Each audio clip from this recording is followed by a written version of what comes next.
Eagles Giants. Giants came in after tying the Commanders.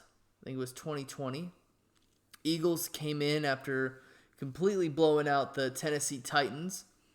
And honestly, you know, I always know that the Eagles division rivals come to play against them, especially the Giants. The Eagles usually beat them, but that doesn't mean that the Giants don't try. This game was all about the Eagles clinching the playoffs. I'll talk about that a little bit later. But the Eagles had a chance to clinch the playoffs if they won this football game. The Giants, they're really playing for their playoff lives.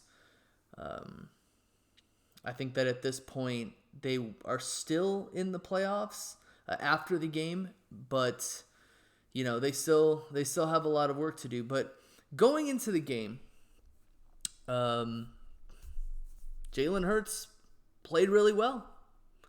I have nothing really bad to say about Jalen Hurts.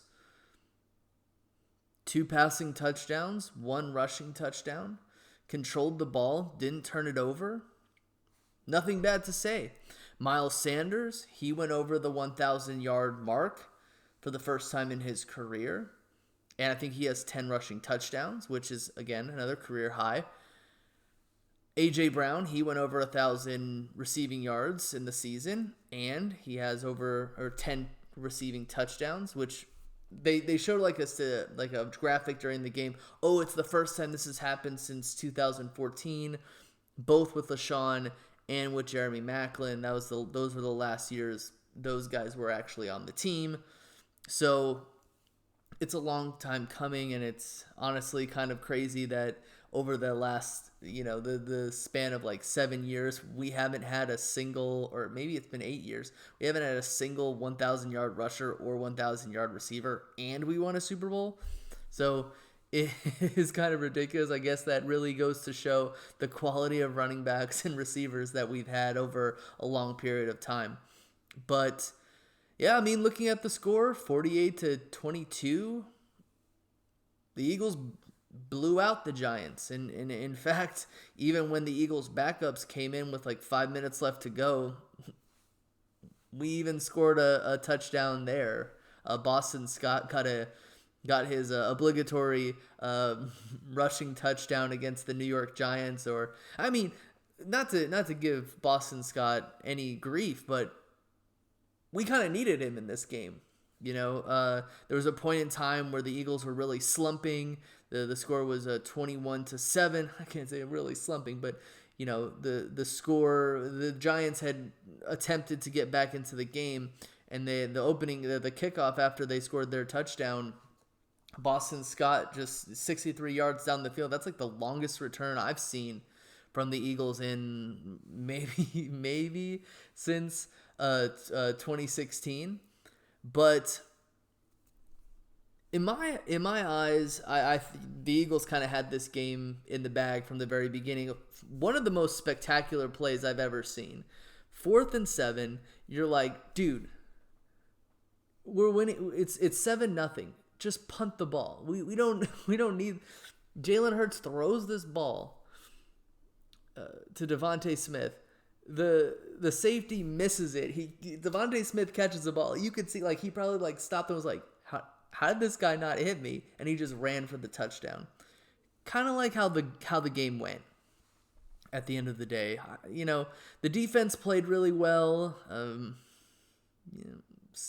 I think we had like 6 or 7 sacks in the game, forced a turnover against the Giants' backup quarterback. I have nothing negative really to say about the play on the field. What I do have to say is that the Eagles got bitten by injuries. Now, we all know about the field conditions at MetLife Stadium. They are not good. People have been complaining about it for the whole year. The New York Giants lost countless players in preseason. They blamed the turf. I don't really know that if it had anything to do with the turf, but it is discerning the fact that the Eagles lost their starting punter, likely for the season. He got carted off the field, as well as their backup safety. uh, the phenom Reed Blankenship, he kind of like had help going off the field, and then he got carded. So we lost two players, two impact players, uh, possibly to the turf, possibly to something else. We didn't really miss. It's kind of crazy because we really didn't miss our punter. Because I already knew that. Yeah, I think it was 2 years ago, the Eagles had lost their punter to a concussion during the game, and nowadays the punter is also the place kick holder. So it's really important that your punter doesn't get injured because your punter is also doing the place kick holding duties. So if you lose your punter, that could be disastrous. And it didn't show it on the stat sheet, but Brenton Covey came in and he played legit as the place kick holder. I did not know that he could do that. And of course, our kicker was able to also, Jake Elliott, he was also able to be the punter, which I already knew he could punt. I mean, he can't punt long, but he punted like 39 yards, which isn't terrible. So I truly expect the Philadelphia Eagles to sign a punter. Now here's the issue at safety. CJ Gardner-Johnson has been on injured reserve. I think this is his second week. And it's really discerning, especially if Blankenship's injury is really bad, which I expect it to be because he couldn't. It was a knee injury and he couldn't put any pressure or barely any pressure on. He got carted off. I don't expect us to have any luck here because CJ Gardner-Johnson has a lacerated spleen. What that basically means is that there's a problem with the organ got cut or something like that. So he needs time to recover. He also can't come back. I want him to come back when he's ready. The big issue is that the anchor of this defense is a guy named Kevon Wallace. Kevon Wallace is probably, no offense to him, is probably the worst player on the Eagles right now. Probably the worst. And his history with the team has been very well documented. He gets fooled very easily. He's a hard hitter, which is it's a double-edged sword because he doesn't tackle very well. I think that Kevon Wallace's best feature as a player is stopping a running back or a receiver from scoring a touchdown by tackling them. That is probably his best feature. He's horrible in coverage.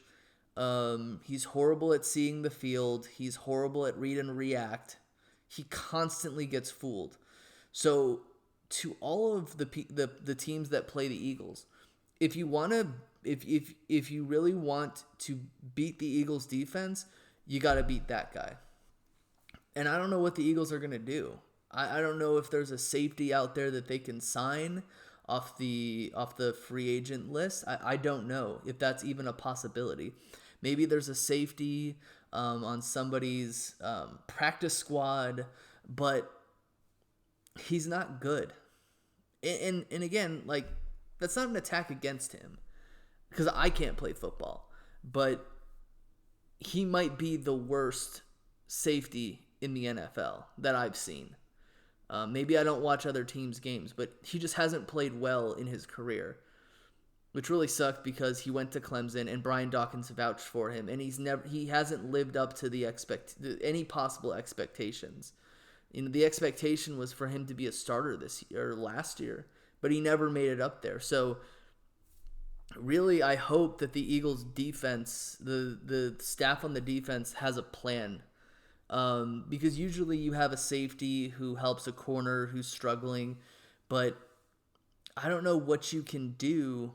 Marcus Epps is not great by any means, but he already has a lot on his plate. I don't know what the Eagles are going to do at this situation. I don't think Gardner-Johnson can even come back until he got injured week 12. He went on injured reserve before the last game. I don't think he's going to be able to come back until the Saints game at the earliest.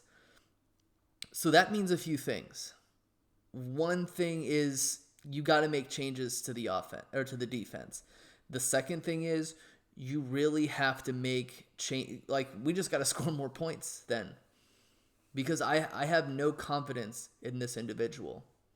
Huge weakness on the defense, and I don't have the expertise to even analyze what to do. They really need to figure things out, and they really need to give this kid help if he's going to be the starter. So, or what they could do is they could move somebody to safety, because he can't play. He can't play. The Eagles fans know that. They've seen that. Constantly gets fooled, can't read and react, hits hard, has a high motor, but